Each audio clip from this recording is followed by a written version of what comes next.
Okay, we're going to talk through some code or debugging a linked list with nodes. Alright, so first thing, I'm making a linked list object from my main method. So let's go over there and make this item. We should be in the linked list class. Okay, and that's just adding a new linked list. It's got a head node, and each node has a data and an LL node next. Oh, its own item. One for that represents the next node. Okay, so we're gonna add a node. LL node temp. I'm using temp so I don't mess around with the head node's properties. I just want to leave the head node alone. So I'm making temp, and then I'm setting temp.next equals head, and that makes head the second node, and then I move head back to temp, and that makes the node right there. Okay, so the first step is to use the constructor to make the data and next. Temp.next equals head equals temp. Okay. And I made a for loop to make it's less than 100, so it's going to make 99 nodes, and we don't need to walk through adding 99 nodes. Okay, so let's display it. So current equals head. I'm using current again. I did that in all of my methods so that I can just leave head assigned to head. So while current has a value, the list isn't empty, and we're just going to display current.data, and then while current is not null, null would be the end. Current equals current.net. That just steps forward one item in the list. And we don't need to walk through this that many times.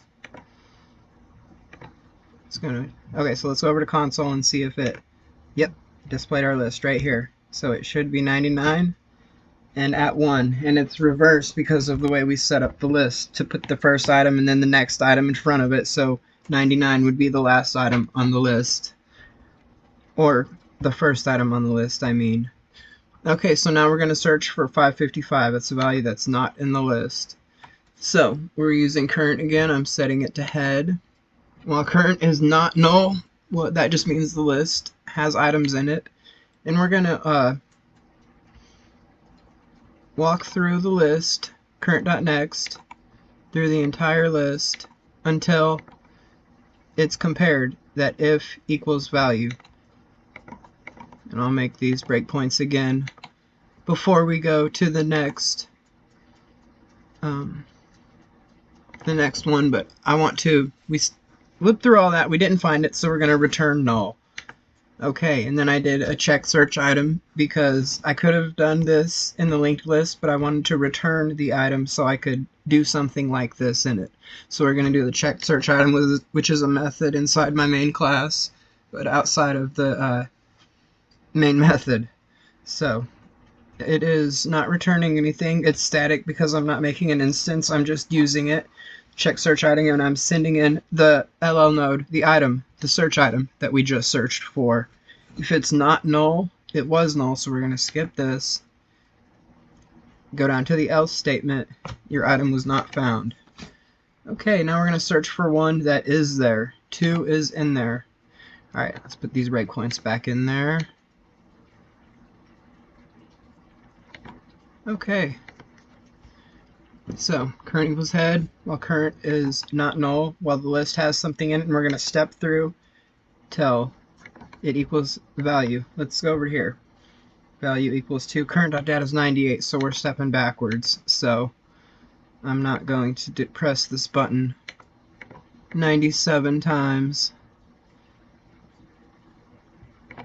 Okay. So now we've searched the item for 2. Gone into the checked search item method right here. So we're going to go down. If item is not null, that means we found something, and since it was found, I'm going to print your item was found at, and then display the item.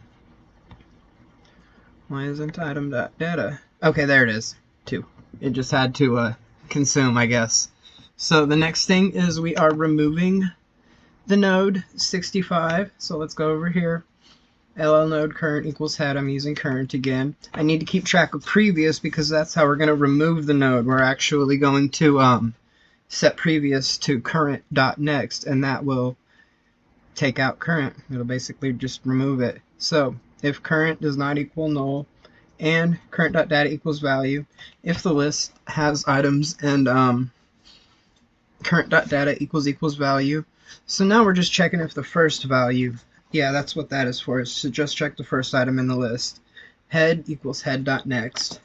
And we had to do it this way because we haven't set previous, it's just the first, so we're at head.next, and then we return, we just exit after that, after we've sent head, assigned head to head.next.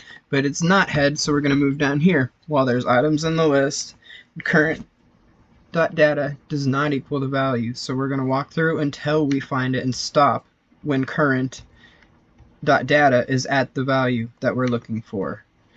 And we can walk this because I'm just going to, well, let's go over to threads and see where, and we're walking backwards again.